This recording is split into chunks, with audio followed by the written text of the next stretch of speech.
بظاہر آپ دیکھیں اس پریشر کی ایک کڑی یہ بھی ہے کہ گزشتہ دنوں ایک خبر فلوٹ کر دی گئی کہ احسان مانی صاحب کے آئی سی سی جو ہے وہ چاہتی کہ ممبران چاہتے ہیں کہ وہ آئی سی سی کے چیئرمین بن جائیں ششانک منوہر کے ٹینیور کے ختم ہونے کے بعد، اور اس کو کسی نے کوئی سپورٹ نہیں کیا، یا تو کوئی کہتا کہ ہاں بھائی احسان مانی صاحب سے کسی نے ریکویسٹ نہیں کی، لیکن خود ہی یہ خبر پھیلا دی گئی، اس لیے پھیلا دی گئی تاکہ یہ تاثر دیا جائے کہ صاحب وہ اتنے زبردست ایڈمنسٹریٹر ہیں کہ پاکستان کرکٹ بورڈ کی تو تباہی کیا، وہ تو کہیں گے پاکستان کرکٹ بورڈ کو بڑے اچھے طریقے سے چلا رہے ہیں، وہ تو آئی سی سی ان کی خدمات لینا چاہتی ہے، تو اس سے آپ اندازہ لگائیں کہ وہ کتنے اعلیٰ پائے کے ایڈمنسٹریٹر ہیں۔ مجھے لگتا ہے یہ خبر فلوٹ کی گئی۔ آپ دیکھیں اس سے پہلے ایک معاملہ آیا تھا ساروک گنگولی کے حوالے سے کہ شاید بی سی سی آئی کے جو صدر ہیں شاید وہ ششانک منوہر کی جگہ لیں، لیکن اب تک اس حوالے سے پیش رفت نہیں۔ لیکن سب سے پہلے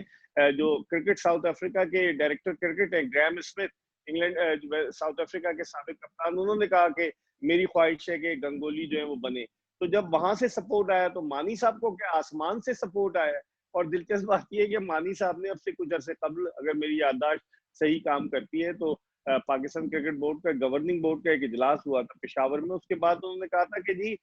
ششانک منوہر کے بعد کالم گریو جو ہے جو England and Wales cricket board کے، وہ آئی سی سی کی چیئرمین شپ کے اسٹرانگ امیدوار ہوں گے، مضبوط امیدوار ہوں گے۔ تو سمجھ میں نہیں آتا کیونکہ ان پر دباؤ بہت زیادہ ہے، کام کر نہیں پائے۔ مانی صاحب آپ دیکھیں کہ اگست 2018 سے آئے، کوئی کام نہیں ہوا، نظر نہیں آ رہا۔ پھر آپ وسیم خان صاحب کو دیکھیں، فروری 2019 سے آئے ہیں، کچھ نہیں نظر آ رہا، دباؤ بڑھتا جا رہا ہے ان پر، جو فیصلے کر رہے ہیں وہ باؤنس بیک ہو رہے ہیں، ان پر دباؤ بہت بڑھ رہا ہے، کرٹیسزم بہت زیادہ ہو رہا ہے۔ ہم اور آپ نشاندہی کرتے ہیں جس میں یہ ناراض بھی ہو جاتے ہیں، لیکن حق اور سچ بات کرنے میں کوئی برائی نہیں ہے۔ ٹھیک ہے، تو اس دباؤ کم کرنے کے لیے نت نئے طریقے ایجاد کر رہے ہیں۔ یونس خان کو یہ اسی دباؤ کو کم کرنے کے لیے لائے کہ پاپولر ڈیسیجن ہو، اور پھر اس کے بعد اب آج جو جس طرح سے 6 نکاتی ایجنڈا، یہ فروری 2019 میں آئے تھے، تو اپریل 2019 میں کیوں نہیں یہ 6 نکاتی ایجنڈا لے کر آئے وسیم خان صاحب؟ تو پریشر ہے ان پر، اور انہیں اپنی جو کرسیاں ہیں وہ ہلتی نظر آ رہی ہیں، جس کی وجہ سے یہ جو ہے اس طرح کے گیمکس کر رہے ہیں۔ بیگ صاحب جو چیف ایگزیکٹو 1 سال سے زیادہ وقت جو ہے وہ تیاری میں لگا دے تو اس کو اس پر عمل درآمد کے لیے کتنا وقت چاہیے ہوگا؟ وہ 5 سال کا ویژن دیا ہے، دیکھا ہے آپ نے، تو اس کا ہاں جی، مطلب ہے وہ مزید 5 سال مانگ رہے ہیں تاکہ 5 سال میں جتنا لوٹ کھسوٹ جو پاکستان کرکٹ بورڈ کا جو قارون کا خزانہ ہے، اس خزانے سے جتنے بھی پیسے مل سکے 5 سال میں لے لیں، اور پھر اس کے بعد وہ اپنا بیگ اٹھائیں گے، چل دیں گے۔ پہلے آپ کو یاد ہوگا انہوں نے کہا تھا کہ جی میری تو روٹس پاکستان میں ہے اور میں اپنی فیملی کو لے کر آؤں گا، لیکن وہ فیملی کو تو نہیں لائے پاکستان۔ وہ جب ان کا ٹینیور ختم ہوگا، ان کا معاہدہ ختم ہوگا، بیگ اٹھائیں گے۔ انہوں نے شرط رکھی ہوئی معاہدے میں کہ اگر پاکستان کرکٹ بورڈ پہلے معاہدہ ختم کرے گا تو چند ماہ کی تنخواہ بھی انہیں دے گا، تو وہ سارا بٹوریں گے قارون کے خزانے سے اور روانہ ہو جائیں گے بیگ انگلینڈ۔ صاحب آپ مسلسل اس حوالے سے بات کرتے ہیں، لیکن بورڈ کے اعلیٰ حکام بہت ناپسند کرتے ہیں کہ جب کبھی ان کے مالی معاملات کا اخبارات میں یا ٹیلی ویژن چینلز پر اس پر گفتگو ہو، آپ کو کبھی کسی نے نہیں کہا، آپ کے اوپر دباؤ نہیں آیا کہ بیگ صاحب ہاتھ تھوڑا رکھو، تنخواہ دا ذکر نہ کرو، براعت دا ذکر نہ کرو، دائیں بائیں تو یہ گلا نہ کرو، اس قسم کا دباؤ کبھی نہیں آیا؟ آیا ہے دباؤ، آیا ہے، کیوں نہیں آیا؟ ریکویسٹ آئی ہے کہ یار آپ ہمارے دوست کو، ریکویسٹ کی، لیکن یہ پی سی بی کوئی فلاحی ادارہ تھوڑی ہے، کیا تو یہ فلاحی ادارہ ہو تو ہم بات نہ کریں، یہ فلاحی ادارہ تو نہیں ہے، یہ ایک اچھی کارپوریٹ کلچر کے تحت چلنے والی آرگنائزیشن ہے جس کے سربراہ کے بقول احسان مانی کے دنیا مشکلات سے دوچار ہے۔ ویسٹ انڈین کرکٹ بورڈ نے 25 ملین پاؤنڈ کا قرضہ لیا ہے، نیوزی لینڈ کرکٹ بورڈ نے کم کر دی ہیں تنخواہیں، آسٹریلین کرکٹ بورڈ مالی مشکلات کا شکار ہے، England and Wales cricket board ترلے ملتے کر کے ویسٹ انڈیز اور پاکستان کو بلا رہے، اور ہمارے بورڈ کے سربراہ فرماتے کہ 2 سال تک ہم گزار لیں گے۔ تو کہاں سے گزاریں گے 2 سال، میری تو سمجھ میں نہیں آتا۔ تو یہ کہتے تو ہیں کہ مالی معاملات پر بات نہ کرو، لیکن یہ کہ یہ پاکستان کرکٹ بورڈ ایک عوامی ادارہ ہے، اور کوئی بھی شخص جو ہے وہ پوچھ سکتا ہے کہ بھائی جب آپ کتنے پیسے لے رہے ہیں اور آپ کی کیا اکاؤنٹیبلٹی ہے۔ پریشر آتا ہے، لیکن جو پریشر سے نکل جائے وہی سکندر ہوتا ہے، اور جو پریشر میں آ کر اپنی قیمت لگا دے تو پھر وہ بس کیا کہیں اس کو۔ بیگ صاحب آپ نے ابھی عوامی ادارے کا ذکر کیا، بورڈ حکام یہ کہتے رہتے ہیں جب ان کو ضرورت ہوتی ہے کہ یہ کوئی عوامی ادارہ نہیں ہے، یہ کوئی عوامی ادارہ نہیں ہے، تو جب آپ ایوان وزیر اعظم کو ایک خط لکھ رہے ہیں, اس کی کاپی بھجوا رہے ہیں, تو پھر وہ تو نفی ہو جاتی ہے اس چیز کی. اگر ایک آزاد اور خود مختار یا ایک غیر سرکاری ادارہ ہو تو وزیر اعظم صاحب کو تو آپ کو خط لکھ کر بتانے کی کچھ ضرورت نہیں ہے کہ آپ کیا کر رہے ہیں کیا نہیں کر رہے ہیں. نہیں, اس کی بنیادی وجہ ہے کہ وزیر اعظم صاحب چیف پیٹرن ہے نا پاکستان کرکٹ بورڈ کے, تو شاید اس کی ایک ریزن یہ بھی ہو سکتی ہے عوامی ادارے سے ہٹ کر کے چیف پیٹرن کو انوالو کیا جائے. دعائیں دیں نجم سیٹھی صاحب کو, جب سے پاکستان کرکٹ بورڈ وجود میں آیا, میاں افتخار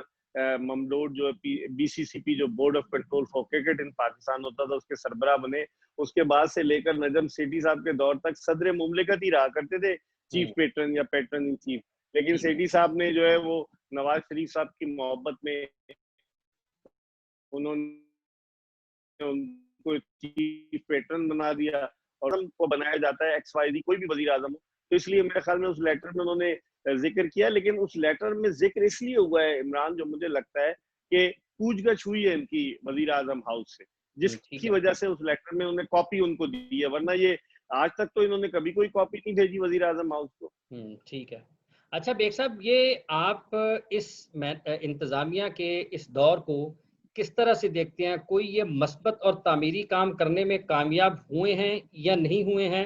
اور اگر آپ یہ اپنے تجربے کی روشنی میں ہمارے ناظرین کو یہ بتائیں کہ آپ نے ان کو کامیاب پایا ہے یا ناکام پایا ہے؟ دیکھیں, میں 1988 سے کرکٹ کور کر رہا ہوں, جب مرحوم lieutenant general retired Ghulam Safdar but جو اس وقت وابدہ کے چیئرمین ہوتے تھے, وہ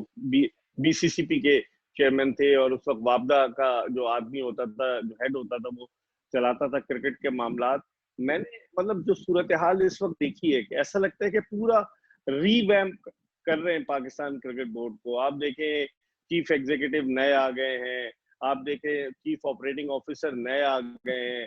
سلیکشن کمیٹی آپ دیکھیں, ہیڈ کوچ, پھر جو نیشنل کرکٹ اکیڈمی کا نام بدل رہے, توفیق ضیاء صاحب کے دور میں سن 2000 میں نیشنل کرکٹ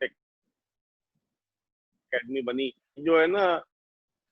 پرانی نئی شراب, کہ اب اس کا نام ہائی پرفارمنس سینٹر رکھ رہے ہیں. لاہور قلندر سے لگتا ہے متاثر ہو گئے, کیونکہ انہوں نے ایک ہائی پرفارمنس سینٹر جو ہے وہ لاہور میں بنایا ہے. تو یہ جو اقدامات کر رہے ہیں, میں سمجھتا ہوں انتظامی طور پر یہ مکمل طور سے ناکام ثابت ہوئے اگر حقیقت کی نگاہ سے دیکھا جائے, کیونکہ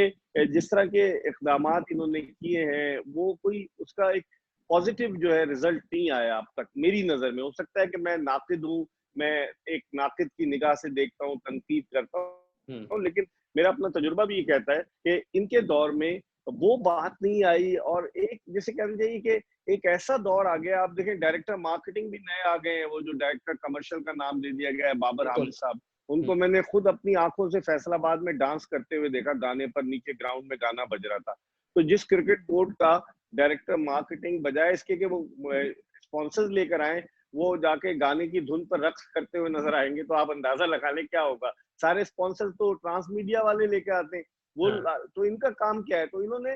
نئے نئے چہرے لے کر آئے, لیکن کام ان کا کوئی نظر نہیں آ رہا. اگر آپ حقیقت کی نگاہ سے دیکھیں, ایسے ڈیسیجن کرتے ہیں, مصباح الحق کو کئی کیف پہنا دی. اب آپ دیکھیں کہ یونس خان کو اس لیے لائیں کہ پاپولر ڈیسیجن ہو, تنقید نہ ہو. اب اتنے سارے لوگ انگلینڈ جا رہے ہیں, 43 رکنی دستہ ہے, 14 اس میں آپ نے آفیشل رکھ لیے ہیں, ہر ایک کے مزے ہیں. میں تو سمجھتا ہوں کہ یہ دور جو ہے یہ پاکستان کرکٹ بورڈ کے ارباب اختیار کے جو قریب ترین لوگ ہیں, جو ان کے دوست یار ہیں, ان کے لیے یہ ایک سنہرا دور ہے, اور کرکٹ کے لیے ایک بدترین دور ہے.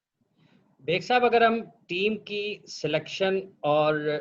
مصباح الحق کی کارکردگی بحیثیت چیف سلیکٹر اور ہیڈ کوچ,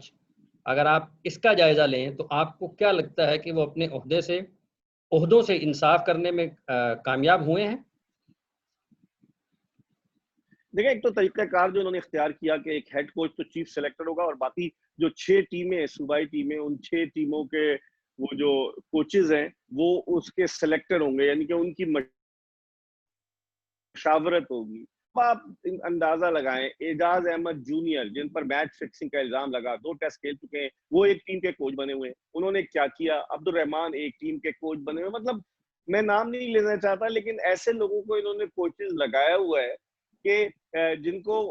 کی کوئی اتنی ساکھ نہیں ہے. اور پھر مصباح الحق چیف, تو جو ان کی ساکھ نہیں ہے تو اس لیے وہ جو ہے نا, جسے کہنا چاہیے کہ ایک